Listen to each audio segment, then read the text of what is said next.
Salut à tous et bienvenue sur Tablette Tactile, c'est Johan. Donc aujourd'hui je vais vous présenter la toute nouvelle Galaxy Tab S6 de chez Samsung. Donc c'est la toute dernière tablette haut de gamme de Samsung, vendue quand même à 799 €, et une grosse augmentation de prix par rapport à la S4 que j'avais eu l'occasion de tester l'an dernier. Donc tablette qui vient directement boxer face à l'iPad Pro, on peut le voir au niveau du format, bordure d'écran très réduite, large dalle de 10,5 pouces contre 11 pouces pour l'iPad Pro. Tablette hyper fine avec connectique Pogo pour le clavier. Donc c'est une tablette qui vise vraiment un usage hybride, comme je vous le montrerai tout à l'heure. Elle est aussi orientée multimédia, comme toujours chez Samsung. On a les les haut-parleurs AKG, on en a 4. Donc c'est pratique quand on la tient dans la paume, on peut bloquer celui-là, on a toujours le haut-parleur duo qui fonctionne. Donc c'est bien, le son est très bon. Donc excellente tablette multimédia, magnifique écran AMOLED comme d'habitude chez Samsung. Pas de surprise de ce côté, c'est un vrai régal pour les yeux.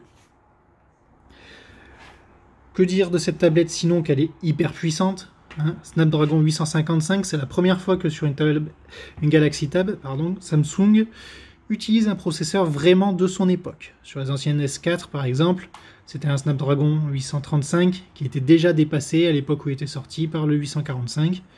Donc là, Samsung met les petits plats dans les grands. On a vraiment une tablette hyper puissante. On retrouve aussi le stylet. Donc plus petit, plus léger que l'ancien modèle. Capable de tenir 11 heures d'après Samsung. J'ai pas testé autant de temps. Toujours est-il que de toute façon, il se recharge dès qu'on le met au dos. Parce que comme vous pouvez le constater, c'est en effet au dos qu'est son emplacement. Sur le précédent modèle, il manque une fixation magnétique. Là, Samsung l'a mise ici. Alors, c'est bien, on a une fixation magnétique. En revanche, l'emplacement, ça laisse un peu désirer à mon sens. Comme vous voyez, hein, la tablette ne peut pas être à plat quand on utilise le stylet au dos. Elle est légèrement surélevée, comme on le voit.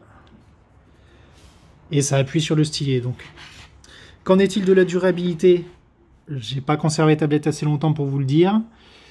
À voir dans 6 mois, n'hésitez pas à faire vos retours, si le stylet est complètement mort parce qu'il est en permanence appuyé, ou au contraire s'il résiste bien. Donc, niveau productif, elle est très bien cette tablette, on a le stylet, on a aussi les actions Air Action, pardon. On maintient le stylet dans les airs, on appuie sur le bouton et on peut naviguer sur ces applications selon les gestes qu'on fait. Gauche, droite, on appuie, court, léger. On peut par exemple diriger une vidéo YouTube à distance. L'appareil photo aussi. Bon, à mon sens, ça fait quand même un peu gadget parce qu'il n'y a pas beaucoup d'applications compatibles, mais c'est sympa de la trouver. Moi, ce que j'aime bien sur cette tablette surtout, c'est qu'avec sa puissance, on peut utiliser vraiment le mode DeX comme il faut. Le mode DeX, c'est un mode hybride, on va dire, qui transforme la tablette en vrai petit PC. Comme vous voyez, on a une barre des tâches.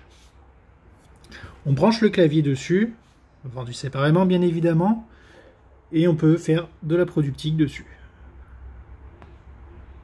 On a aussi le multi-fenêtre, comme vous le voyez, c'est hyper sympa.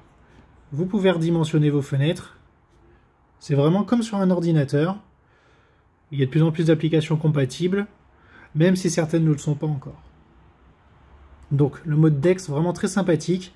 À mon avis, c'est Samsung qui tient le bon bout au niveau de la convergence.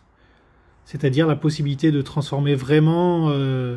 d'avoir un seul engin qui fasse à la fois tablette, ordinateur, et pourquoi pas smartphone, parce qu'il y a des modèles 4G sur la Galaxy Tab S6. Donc pour ma part, c'est vraiment un vrai coup de cœur cette tablette. J'ai vraiment pas grand-chose à lui reprocher, si ce n'est cet emplacement de stylet vraiment pas génial. La connectique, comme toujours, hein, on se retrouve juste avec un port USB-C et un port micro SD.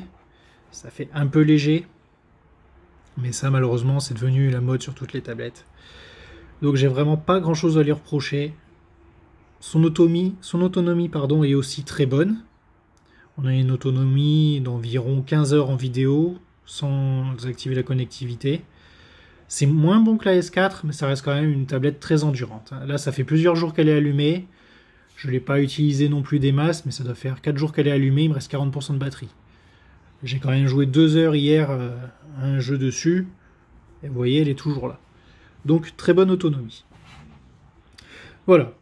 Donc je vous invite à lire le test complet, vous verrez mon avis complet dessus. Si vous avez le budget, franchement, foncez. Pour le prix, 799 €. Alors oui, elle coûte très cher, mais elle vaut vraiment le coup. Vous pouvez la transporter partout avec sa taille. Hyper puissante. Elle va vous tenir des années avec le processeur qu'elle a, la puissance qu'elle a. Donc franchement, foncez. Sinon, attendez quelques mois. En général, les Samsung, ça baisse relativement vite. Dans quelques mois, vous devriez pouvoir la trouver. Probablement à 600 €, je pense. Peut-être un peu plus. Enfin voilà. N'hésitez pas, c'est vraiment une excellente tablette. Sur ce, je vous dis à la prochaine pour de futures vidéos. Ciao!